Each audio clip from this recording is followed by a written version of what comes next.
अभी India US की trade deal हो चुकी है और पहले बात करी जा रही थी कि भाई 25 से 18 किया जाएगा, पर नहीं, 50 से 18 किया गया है और ये बहुत बड़ा मूव है। अभी देखा ये जा रहा था कि कितनी सारी न्यूज़ आ रही थी, उसको दरकिनार करते हुए ये ट्रेड डील की न्यूज़ सबसे अव्वल चल पड़ी और मार्केट को है 1400 पॉइंट ऊपर खड़ा कर दिया। जैसे ही खड़ा हुआ 1400 पॉइंट ऊपर, वहाँ से 500 पॉइंट की बिकवाली आई, 500 एक मिनट के अंदर, और वहाँ से जो है मार्केट साइडवेज रह गया। पर असल बात ये रही कि गोल्ड और सिल्वर यहाँ से वापस ऊंचाई की तरफ बढ़ने लग चुके हैं। अभी देखा ये जा रहा है कि ये ट्रेड डील जो है ये वाकई एक महत्वपूर्ण मूव है कि क्या ये मतलब कि नुकसान का सौदा है। क्योंकि इससे पहले जब तक ट्रम्प साहब नहीं आए थे, उससे पहले हम 5-6% के टैरिफ पे ट्रेड करते थे यूएस पे, और खुद चार्ज करते थे 50 से 100% का टैरिफ। ठीक है, चलो 50 से 100% का टैरिफ तो रहने का सवाल ही नहीं होता था, क्योंकि ट्रम्प ने बोल दिया था कि मैं रेसिप्रोकल टैरिफ लगाऊंगा। बट अभी ये हो गया कि 18% का टैरिफ, हमारा सामान कोई भी जाएगा यूएस में तो 18% का टैरिफ लगेगा। बट यूएस से कुछ भी सामान इंडिया में आएगा तो वो 0% तक के टैरिफ में आएगा।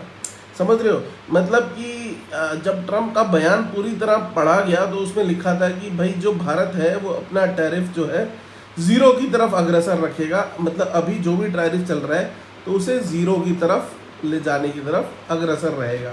ये ट्रम्प साहब का बयान था। प्लस इसमें एक अहम बात और भी थी कि हम रशिया से सस्ता ऑयल खरीदेंगे, नहीं मतलब नहीं खरीदेंगे, सस्ता ऑयल खरीदते थे, अब वो खरीदना बंद करेंगे।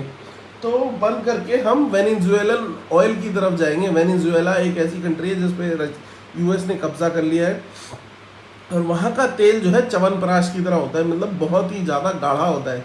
वहीं पे आप रशिया का ऑयल देखेंगे तो एकदम उसकी मीडियम विस्कोसिटी, यानी कि पतला होता है, उसको छानना आसान होता है। पर अब वेनेजुएला का च्यवनप्राश बना ऑयल, उसको हमारी जामनगर की फैक्ट्रियाँ छानेंगी। इसीलिए आप देख रहे थे अडानी और अंबानी के शेयर आज दबा के चले, जो कि एक अच्छी बात है। हमारी देश की कंपनियां चलनी चाहिए, सारी कंपनियां चली, पर इन दोनों के शेयर बहुत तगड़े तरीके से चले।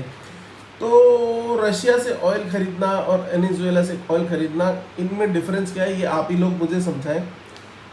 इसके अलावा हमारी जो ट्रेड डील हुई है, मतलब कि यूएस ने बोला है अब जो धंधा होगा यूएस के साथ होगा 500 बिलियन डॉलर का। हमारा पूर्णतः पूरा बजट ही 700 बिलियन डॉलर्स का है।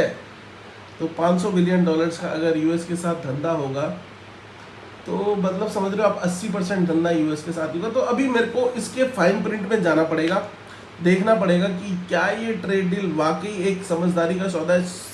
शॉर्ट टर्म में तो हाँ बिल्कुल एक समझदारी का सौदा है, करना ही करना था, पर लॉन्ग टर्म में